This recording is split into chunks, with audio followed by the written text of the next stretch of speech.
یہ ایک بڑا انٹرسٹنگ واقعہ ہے. سیدنا موسیٰ علیہ نبینا علیہ الصلوۃ والسلام کے زمانے میں ایک شخص تھا جس کا نام تھا قارون، جسے اللہ تعالیٰ نے بہت دولت کے ساتھ نوازا تھا. بنی اسرائیل میں سے تھا، نیکوکار بھی تھا، اللہ نے اس کو نوازا بھی، لیکن پھر دولت کی فراوانی کی وجہ سے وہ بگڑ گیا اور موسیٰ علیہ السلام کا مخالف بن گیا، نعوذ باللہ من ذالک. اور یقین کریں یہ جو سٹوری ہے، یہ اس کو سٹوری نہ سمجھیے گا، ایک ریالٹی ہے اور یہ آج تک اسی طریقے سے قائم ہے. آج بھی لوگوں کا وہی ایٹیچیوڈ ہے جو اس زمانے میں امیر لوگوں کے بارے میں لوگوں کا ایٹیچیوڈ ہوا کرتا تھا. ان قارون کان من قوم موسیٰ، بے شک قارون قوم موسیٰ میں سے تھا. فبغى علیہم، تو اس نے ان پر سرکشی کی. وآتیناہ من الکنوز، اور ہم نے اس کو خزانے دیے تھے. ما ان مفاتحہ لتنوء بالعصبۃ اولي القوہ، کہ جس کی چابیاں، اس کے خزانوں کی چابیاں ایک بہت بڑی طاقتور جماعت کی کمروں کو جھکا دیتی تھی. یعنی بڑے بڑے اونٹوں پر اس کی جو چابیاں لدی ہوتی تھی، اس کے خزانوں کی جو آپ سمجھ لیں انوینٹری تھی، ان گیٹس کی چابیاں جن اونٹوں پر لدی ہوتی تھی ان کی کمریں بھی جھک جاتی تھی. اتنی دولت ہم نے اس کو عطا فرمائی تھی. اذ قال له قومه، جب کہا اس کی قوم نے اس سے، لا تفرح، مت شیخی بگاڑ، ان اللہ لا يحب الفرحین، بے شک اللہ تعالی شیخی بگاڑنے والوں کو، اترانے والوں کو پسند نہیں فرماتا. وابتغی فیما آتاک اللہ الدار الآخرہ، اور طلب کر اس مال کے ذریعے جو تجھے اللہ نے دیا ہے آخرت کا گھر. یعنی اللہ کے ڈیوائن بینک میں جمع کروا، اللہ کی راہ میں خرچ کر، اس سے آخرت خرید دو. ولا تنسى نصیبک من الدنیا، اور دنیا میں اس میں سے اپنا نصیب فراموش مت کر. جو بخاری و مسلم میں حدیث ہے کہ انسان کا مال وہ ہے جو اس نے کھا کے ختم کر لیا، یا پہن کر بسیدہ کر لیا، یا اللہ کی راہ میں خرچ کر کے آخرت کے لیے سٹور کر لیا. باقی تو اس کے ورثاء کا مال ہے. تو اس دنیا کے مال میں سے نصیب جو ہے، یعنی لوگوں کو خرچ کر کے غرباء پہ آخرت میں اپنا حصہ کر. وَأَحْسِن كَمَا أَحْسَنَ اللَّهُ إِلَيْكَ، اور احسان کر اس مال کے ذریعے غرباء پر جس طرح اللہ نے تجھ پر احسان کیا ہے. وَلَا تَبْغِ الْفَسَادَ فِي الْأَرْضِ، اور مت خواہش کر زمین میں فساد مچانے کی. ان اللہ لا يحب المفسدین، بے شک اللہ تعالیٰ فساد کرنے والوں کو پسند نہیں فرماتا. یہ بہت کریٹیکل ٹاپک ہے. مسئلہ نمبر 51 میرا ریکارڈڈ موجود ہے، فتنہ مال، دنیا پرستی کی مذمت اور اس کا علاج، جس میں نے قرآن حکیم سے 11 آیات کراس ریفرنسز کے طور پہ اور 17 صحیح الاسناد احادیث صحیح بخاری اور صحیح مسلم سے بیان کی ہیں اسی کانٹیکسٹ کے اندر. اب میں وہ احادیث اور آیات یہاں پر کور کروں پھر 1.5 گھنٹہ چاہیے. مسئلہ نمبر 51 اہل سنت پاک.com ہماری ویب سائٹ پہ آپ دیکھ سکتے ہیں. اب قارون کو جب لوگوں نے سمجھایا کہ بھائی اس کو اللہ کی راہ میں خرچ کر، کم از کم جو ڈیٹم لیول کے اوپر زکات والا معاملہ ہے وہ تو دے، تو بجائے یہ کہ وہ اپنی اصلاح کرتا، وہ آگے سے کیا کہتا ہے، قال انما اوتیتہ علی علم، وہ کہنے لگا کہ مجھے تو یہ جو کچھ ملا ہے اپنے علم کی وجہ سے، میری صلاحیتیں ہیں، میں نے دن رات ایک کیا ہے، میں بڑا سمجھدار ہوں، میں بڑا چلاک ہوں، میں نے بڑے طریقے کے ساتھ بزنس کیا، یہ تو میری علم کی وجہ سے مجھے ملا ہے. علی علم عندی، جو میرے پاس ہے. اولم یعلم ان اللہ قد اہلک من قبلہ من القرون، کیا اس نے یہ بھی نہ سوچا کہ اللہ تعالیٰ نے اس سے پہلے کئی قوموں کو ہلاک کر دیا. من ہوا اشد منہ قوتا واکثر جمعا، جو قوت میں بھی اور جمعیت میں بھی، مال جمع کرنے میں یا اسباب جمع کرنے میں قارون سے بھی بڑھ کے تھے، اللہ تعالیٰ نے ان کو بھی ہلاک کر دیا. قارون کو یہ گمان نہ ہوا کہ یار میری دولت بھی ایک دن ختم ہو جاتی ہے. ولا یسأل عن ذنوبہم المجرمون، اور اللہ تعالیٰ نے ان مجرموں سے ان کے گناہوں کے بارے میں دریافت بھی نہ کیا. یعنی بالکل ایگزیکٹو ڈیسیژن سنا کے اللہ تعالیٰ نے ان کو تباہ و برباد کر دیا. فخرج علی قومہ فی زینتہ، تو ایک دن قارون پوری ٹھاٹ کے ساتھ، زیب و زینت کے ساتھ، پوری شان و شوکت کے ساتھ آج کے دور میں آپ سمجھ لیں اپنی وہ لینڈ روور کے اندر 3 پیس سوٹ پہن کے اور اس زمانے میں وہ گون پہن کے اور اپنے اس جتھے میں خوبصورت قسم کے اونٹوں پہ بیٹھ کے جب نکلا قال الذین یریدون الحیات الدنیا تو کہنے لگے وہ لوگ جو دنیا کی زندگی کے آرزومند تھے پاکستانی قوم سیدھی طریقے سے انہوں نے جب دیکھا کہنے لگے یا لیت لنا مثل ما اوتی قارون کاش ہمیں بھی اس قسم کی دولت ملتی جو اللہ نے قارون کو دی ہے انہ لذو حظ عظیم بے شک یہ تو بڑا خوش نصیب ہے جس کے پاس اتنی دولت ہے دیکھو اللہ کا ہی کرم ہے چاہے وہ حرام کے ذریعے کمایا ہے یا جو کچھ مرضی ہے وہ عام لوگ تو یہی دیکھ رہے ہوتے ہیں جناب یہ تو اللہ کا بڑا کرم ہے یعنی لوگوں کے نزدیک کرائٹیریا یہ ہے کسی کے پاس دنیا میں بڑا سٹیٹس آ جانا مال آ جانا یہ کرائٹیریا ہے کہ اللہ تعالیٰ کا بڑا اس پہ فضل و کرم ہے اللہ کے نزدیک تو یہ کرائٹیریا نہیں ہے ورنہ تو اللہ تعالیٰ اپنے انبیاء کو اس معاملے میں یہ کرتا بخاری اور مسلم کی حدیث ہے نبی علیہ السلام نے فرمایا کہ میری خواہش ہے کہ محمد اور آل محمد صلی اللہ علیہ وآلہ وسلم کو بس اتنا ہی رزق دیا جائے کہ ان کی روح اور جسم کا رشتہ برقرار رہے سبسسٹنس لیول کے اوپر اور بخاری اور مسلم دونوں میں حدیث ہے نبی صلی اللہ علیہ وآلہ وسلم سیدہ حفصہ اور عائشہ سے رضی اللہ تعالی عنہما وعلیہم السلام سے جب ناراض ہوئے اور آپ نے ایلا والا فرمایا معاملہ اور گھر کی چھت پہ چڑھ گئے 1 مہینے کے لیے تو اسی دوران سیدنا عمر ملنے کے لیے آئے تو نبی صلی اللہ علیہ وسلم اپنی مبارک چٹائی پہ لیٹے ہوئے تھے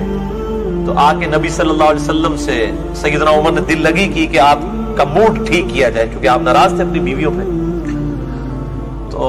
آپ صلی اللہ علیہ وآلہ وسلم سے کافی باتیں انہوں نے کی آپ صلی اللہ علیہ وسلم اٹھے اور سیدنا عمر نے دیکھا کہ آپ کے جسم مبارک پہ چٹائی کے نشان ہیں یہ بخاری مسلم دونوں میں حدیث ہے یعنی اوپر کرتا بھی نہیں تھا صرف تہمت باندھی ہوئی تھی آپ صلی اللہ علیہ وآلہ وسلم پہ سیدنا عمر نے رونا شروع کر دیا یا رسول اللہ صلی اللہ علیہ وآلہ وسلم کیسر و کسرا رومن اور پرشین امپائر کے ہیڈز دنیا کے مزے لوٹ رہے ہیں اور آپ اللہ کے رسول ہو کے اس حال میں تو آپ صلی اللہ علیہ وآلہ وسلم نے فرمایا اے عمر دنیا کی حقیقت لگتا ہے تم پہ بھی ابھی تک نہیں کھلی سیدنا عمر سے کیا تم اس بات پہ خوش نہیں ہو کہ کیسر و کسرا دنیا کے مزے لوٹے اور ہم آخرت کی سعادت لوٹ لیں یہ آپ صلی اللہ علیہ وآلہ وسلم نے اس موقع پر ارشاد فرمایا یہی چیزیں تھی جنہوں نے پھر خلفائے راشدین کا قبلہ سیدھا رکھا ہوا تھا سیدنا عمر نے بالکل ڈنڈے کے زور کے اوپر جو قوم کو سیدھا چلایا ہے دنیا کو 3 طلاقیں نہیں ہوئی تھی انہوں نے جنہوں نے اپنے نبی کی صحبت میں یہ چیزیں لرن کی ہوئی تھی ان کا پھر ایٹیٹیوڈ یہی ہونا تھا اسی حدیث میں آتا ہے آپ صلی اللہ علیہ وآلہ وسلم نے فرمایا کہ اللہ کی قسم مجھے تم سے یہ خطرہ نہیں ہے کہ تم میرے بعد بت پرستی کی طرف شرک کی طرف لوٹ جاؤ بلکہ مجھے خطرہ ہے کہ میرے بعد دنیا کے خزانے تم پر کھول دیے جائیں گے اور بخاری مسلم کی اور حدیث میں آتا ہے کہ پھر تم دنیا کی محبت میں ایک دوسرے کو قتل کرو گے اور پھر جس طرح اگلی قومیں ہلاک ہوگی تم بھی ہلاک کر لیے جاؤ گے بولے اعوذ باللہ تعالی اور وہی ہوا ہے آپ دیکھ لیں یعنی آپ وسلم کی وفات کے 7-8 سال کے بعد رومن اور پرشین امپائر مسلمانوں کے قدموں میں ڈھیر ہو چکی تھی خربوں آج کے خربوں ڈالرز مسلمانوں کو سالانہ جزیہ ملتا تھا رومن اور پرشین امپائر سے کوئی امیجن بھی نہیں کر سکتا 3 بر اعظموں میں مسلمانوں کی حکومت پہنچ چکی تھی ان لوگوں کی کہ جن کے پاس 2 وقت کی روٹی نہیں ہوتی تھی بخاری اور مسلم کی حدیث ہے نبی صلی اللہ علیہ وآلہ وسلم کی وفات تک اما عائشہ رضی اللہ تعالیٰ عنہ کہتی ہیں کہ ہماری حالت تھی بعض اوقات 1 مہینے بعض اوقات 2 بعض اوقات 3 مہینے تک ہمارے گھر چولہا ہی نہیں جلتا تھا اور 2 کالی چیزوں کھجور اور پانی پہ گزارا ہوتا تھا اور کھجوریں بھی یہ نہ سمجھیں کہ کوئی پیٹیوں کے حساب سے 2 کھجوریں صبح 2 شام کے وقت 1 میٹھے پانی کا پیالہ صبح اور 1 شام کیونکہ اس وقت میٹھا پانی بھی ایشو تھا بڑی دور سے بھر کے لانا پڑتا تھا تو یہ آپ صلی اللہ علیہ وآلہ وسلم کی تربیت تھی اور جب پھر امت عیاشیوں میں پڑی پھر آپ دیکھ لیں کہ صرف مسلمان حکومت رہ گئی اسلام والے معاملات جو ہے وہ چند ایک ظواہر تک رہ گئے اور پھر اللہ تعالیٰ کی طرف سے عذاب کے کوڑے اس امت کے اوپر پڑے اور جن کی باقیات ابھی تک موجود ہیں تو یہ ہمیشہ سے اس طریقے سے ایٹیٹیوڈ رہا ہے مسئلہ نمبر 51 میں نے یہ ساری احادیث الحمدللہ بیان کی ہے کتنا خوش نصیب ہے یہ قارون یہ کن لوگوں نے کہا جو دنیا کی زندگی کے طلبگار تھے جو وقال الذین اوتوا العلم اللہ اکبر اور وہ لوگ کہنے لگے جن کے پاس العلم تھا. Simultaneous contrast. علم والوں کا ایٹیچیوڈ کیا ہوتا ہے؟ علم کے میدان میں جذبات کی کوئی حیثیت نہیں ہوتی.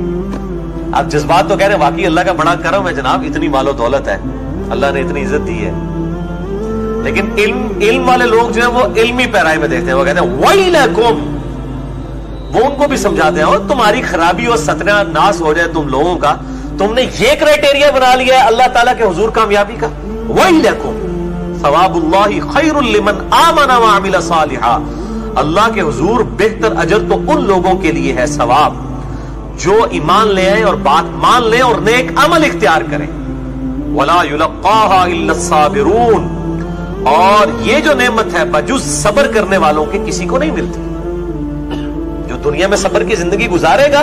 اسی کے لیے آخرت کے اندر کامیابی ہے. بھائی دنیا میں تو گناہوں سے بچنے کے لیے بھی صبر چاہیے, حرام سے بچنے کے لیے بھی صبر چاہیے, نیکیوں پر استقامت کے لیے بھی صبر چاہیے. ظاہر ہے فجر کے وقت اٹھنا کوئی آسان کام ہے, گرمیوں کے روزے رکھنا آسان کام ہے,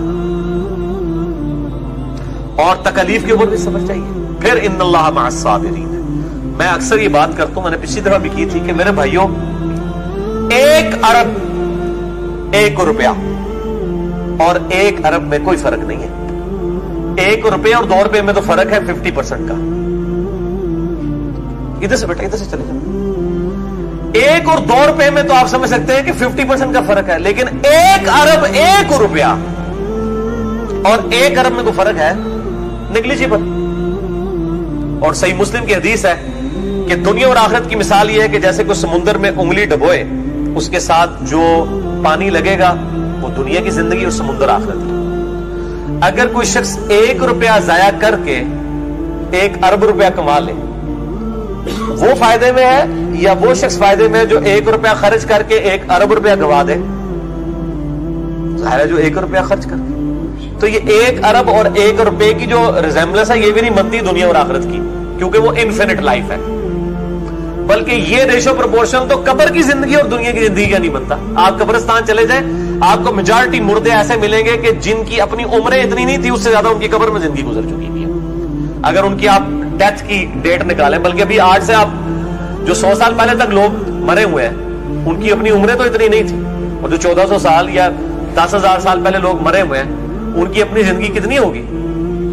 لیکن قبر میں اس سے زیادہ زندگی گزر چکی ہے. اور آخرت کی زندگی تو ابھی باقی ہے, صرف قیامت کا دن ہی 50,000 سال کا دن ہے. اس کے ساتھ ہی آپ کمپیئر کریں تو بندہ انبلیویبل ہے. تو اللہ تعالیٰ فرماتا ہے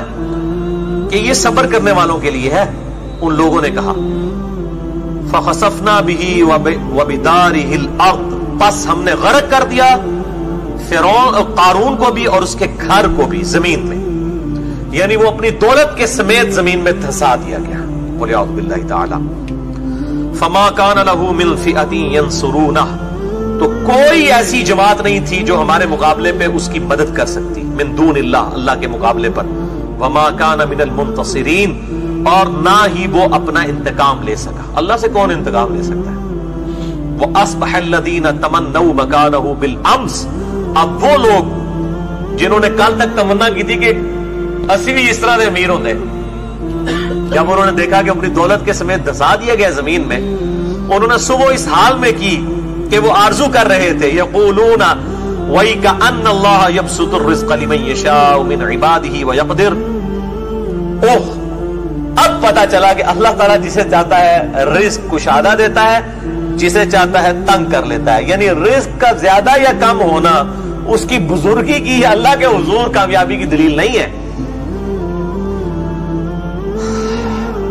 لولا امن اللہ علینا لخسف بنا, اگر اللہ ہم پر احسان نہ کرتا تو ہم بھی زمین میں دھسا دیے جاتے. یعنی اگر یہ اینڈ یہی ہونا تھا قارون کا تو شکر اللہ تعالیٰ نے ہمیں دولت نہیں دی ہے. اگر یہی اینڈ ہونا تھا, شکر ہے اس اللہ کا, اگر اللہ کا ہم پر فضل نہ ہوتا تو ہم بھی زمین میں دھسا دیے جاتے. وَيْكَأَنَّهُ لَا يُفْلِحُ الْكَافِرُونَ, اور اب پتا چلا, افسوس اب پتا چلا کہ جو ناشکرے لوگ ہیں وہ کبھی فلاح نہیں پا سکتے. یہ ناشکری تھی نا قارون کی. قارون کو کافر نہیں تھا, مسلمان تھا, حضرت موسیٰ علیہ السلام کا امتی تھا, بس ایک اللہ تعالیٰ کی راہ میں جو خرچ کرنے والا معاملہ ہے اس میں اس نے غلط رویہ اختیار کر لیا. بولے اعوذ باللہ تعالی. تو یہ میرے بھائیوں بہت ایک سمجھ لیں عبرت انگیز واقعہ ہے اس بنی اسرائیل کی امت کے اندر، ایک بہت بڑا واقعہ جس کو اللہ تعالیٰ نے بیان کیا ہے ہماری عبرت کے لیے. اب دیکھ لیں قرآن میں ہر ایک وہ واقعہ موجود ہے جس کے اندر میں سمجھتا ہوں یہ تو پاکستانی قوم کے لیے عبرت ہے. یہ جو جعلی قسم کی اور جھوٹی من گڑت روایتیں ٹی وی کے اوپر حدیث نبوی کے نام پہ چلاتے رہتے ہیں، اس کی بجائے یہ کم از کم یہ ایک رکوع ہی جو ہے نا وہ 2-3 دن کے بعد چلا دینا تو یہ پاناما والے ایشوز نہ سامنے آتے ہیں. کم از کم لوگ جھنجھوڑے تو جاتے ہیں.